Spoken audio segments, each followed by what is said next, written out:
Hi hello ಮೈ dears.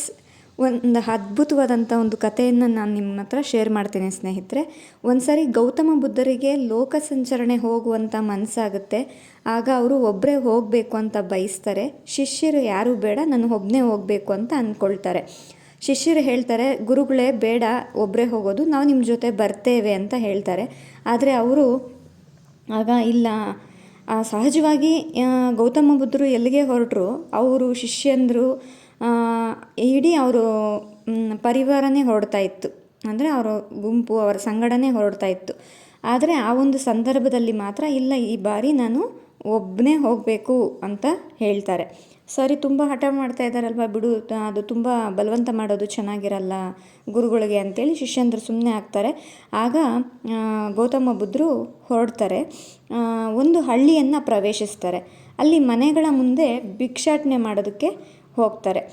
ಹೀಗೆ ಒಂದು ಮನೆ ಹತ್ರ ಭಿಕ್ಷೆಗೆ ಹೋದಾಗ ಒಬ್ಬ ವ್ಯಕ್ತಿ ತುಂಬ ಕುಡಿದು ಹೆಂಡತಿ ಹತ್ರ ತುಂಬ ಜಗಳ ಆಡ್ತಾ ಇರ್ತಾರೆ. ಹೊರಗಿರುವ ವ್ಯಕ್ತಿ ಗೌತಮ ಬುದ್ಧ ಅಂತ ಗೊತ್ತಿಲ್ಲದೆ ಆ ಒಬ್ಬ ವ್ಯಕ್ತಿ ಏನಾಗುತ್ತೆ ಅಂದರೆ ಬಾಯಿಗೆ ಬಂದಂತೆ ಬೈತಾ ಇರ್ತಾನೆ. ಅಂದರೆ ಆತ ತುಂಬ ಕುಡಿದಿರ್ತಾನೆ, ಯಾರು ಮನೆ ಮುಂದೆ ಇದ್ದಾರೆ ಅನ್ನೋದು ಗೊತ್ತಿರಲ್ಲ, ಮತ್ತು ಏನು ಮಾತಾಡ್ತಿದ್ದೀನಿ ಅನ್ನೋದು ಕೂಡ ಅರಿವಿರಲ್ಲ.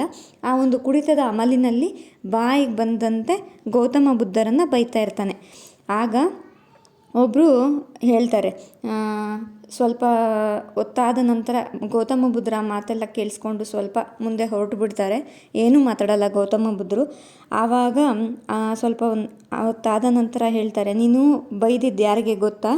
ಗೌತಮ ಬುದ್ಧರಿಗೆ ಅಂತೇಳಿ ಅಲ್ಲಿ ಒಬ್ಬ ವಯಸ್ಸಾದಂಥ ವ್ಯಕ್ತಿ ನೀನು ಅಪಮಾನ ಮಾಡಿದ್ದು, ನೀನು ಬಾಯಿಗೆ ಬಂದಂತೆ ಮಾತಾಡಿದ್ದು ಗೌತಮ ಬುದ್ಧರಿಗೆ ಅಂತ ಹೇಳ್ತಾನೆ. ಆಗ ಆ ವ್ಯಕ್ತಿಗೆ ಅನಿಸುತ್ತೆ, ಅಯ್ಯೋ, ನಾನು ಗೌತಮ ಬುದ್ಧರಿಗೆ ಬೈದ್ನ, ಫಸ್ಟು ನಾನು ಅವರನ್ನು ಭೇಟಿ ಮಾಡಿ ನಾನು ಅವ್ರ ಹತ್ರ ಕ್ಷಮೆ ಕೇಳಬೇಕು, ನಾನು ಪಶ್ಚಾತ್ತಾಪ ಆಗುತ್ತೆ ಅಂತ ಪಶ್ಚಾತ್ತಾಪ ಪಡ್ತಾನೆ.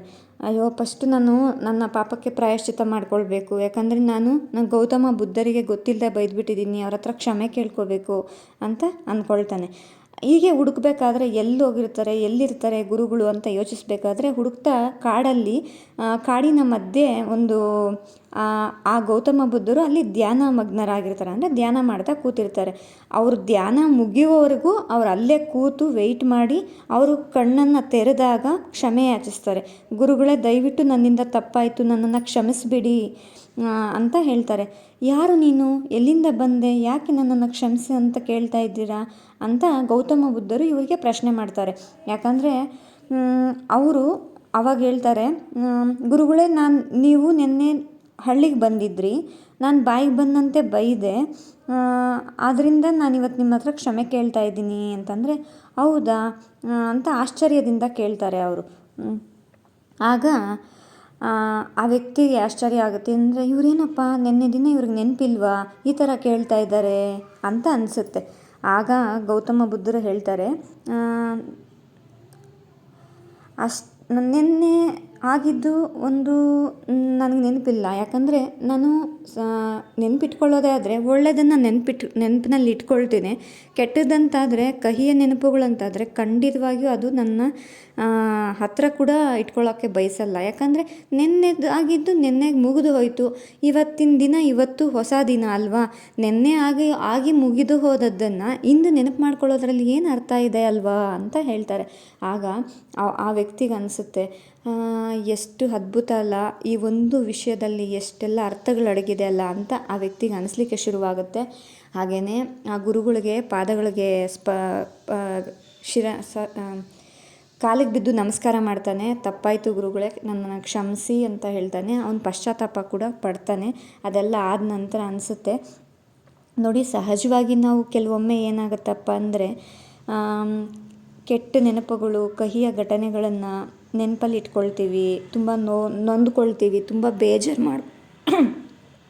ಬೇಜಾರು ಮಾಡ್ಕೊಳ್ತೀವಿ ಅಲ್ವಾ.